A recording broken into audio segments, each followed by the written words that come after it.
Père de gloire, ce matin encore, nous rendons honneur, louange et gloire à ton nom. Merci de prendre le contrôle de cette émission, la méditation du jour ce matin, et d'en inspirer pour la gloire de ton seul nom, au nom de Jésus-Christ. Amen. Enfant de Dieu, dès lors que tu m'écoutes ce matin, que la paix et la grâce du Seigneur Jésus-Christ soient avec toi. Enfant de Dieu, ce matin, j'ai vraiment à cœur que nous puissions méditer sur la Seigneurie de Jésus-Christ de Nazareth. Dans le livre de Luc 19, n'est-ce pas, à compter du verset 27, il est écrit: au reste, amenez ici mes ennemis, qui n'ont pas voulu que je régnasse sur eux, et tuez-les en ma présence. Je voudrais que tu comprennes une chose ce matin, enfant de Dieu. Tous ceux qui appellent Jésus-Christ Seigneur, mais sans laisser le règne du Seigneur Jésus-Christ s'établir dans leur vie entière, sont des menteurs. Le Seigneur appelle ici ennemis tous ceux-là qui l'appellent Seigneur. D'ailleurs, c'est la raison pour laquelle ils disent: ceux qui me disent Seigneur, Seigneur ne rentreront pas tous dans le royaume des cieux, dans le livre de Matthieu 7, mais celui-là seul qui fait la volonté de mon Père qui est dans les cieux. Pourquoi est-ce que le Seigneur Jésus-Christ dit cela? Parce qu'aujourd'hui, beaucoup de chrétiens, quand ils vont prier, Seigneur Jésus, Seigneur Jésus.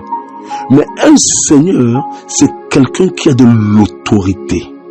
Un Seigneur, c'est quelqu'un qui a de la majesté. Un Seigneur, c'est quelqu'un qui est appelé à gouverner. Mais quand tu dis Seigneur Jésus, mais sans lui donner ce gouvernement total sur ta vie, tu es un menteur. C'est pourquoi il dit, en ce jour-là, beaucoup me diront: mais Seigneur, Seigneur, n'avons-nous pas prophétisé en ton nom? Pourquoi? Il l'appelait Seigneur. Même s'ils ont opéré des choses en son nom, ils n'ont jamais laissé la Seigneurie de Jésus imprégner leur vie. Le fait qu'ils disaient Seigneur n'était que de bouche.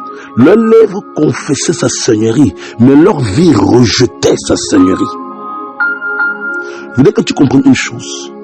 Confesser le Seigneur Jésus-Christ comme étant Seigneur et rejeter son gouvernement sur ta vie va attirer sur toi un jugement.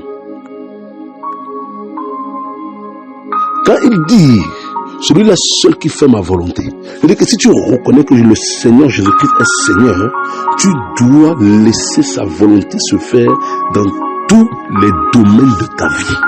Le Seigneur Jésus-Christ ne négocie pas avec ça.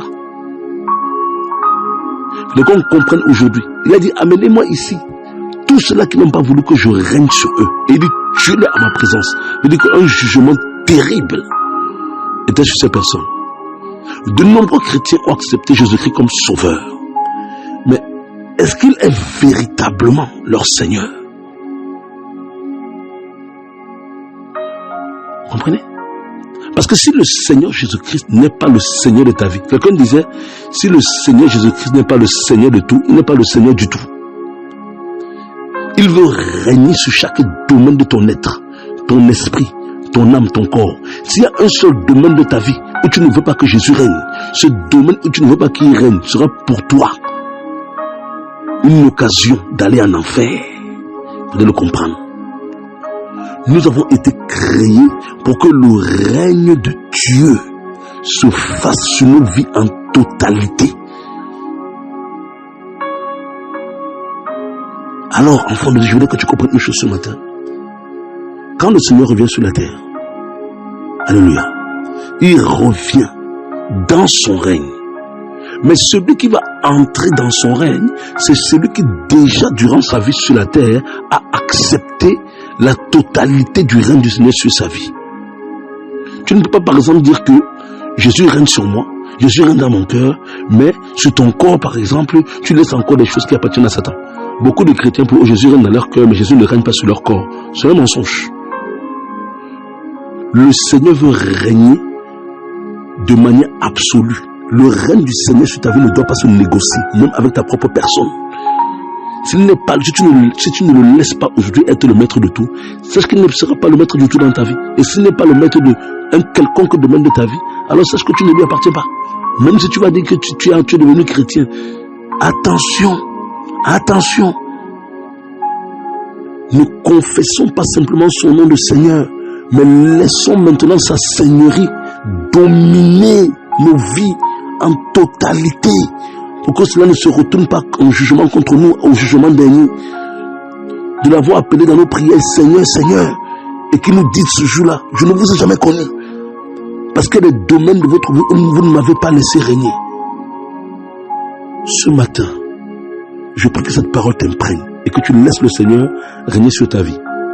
Père Saint, je prie ce matin que nous, tes enfants, te laissons la possibilité de régner entièrement sur nos vies par ton esprit.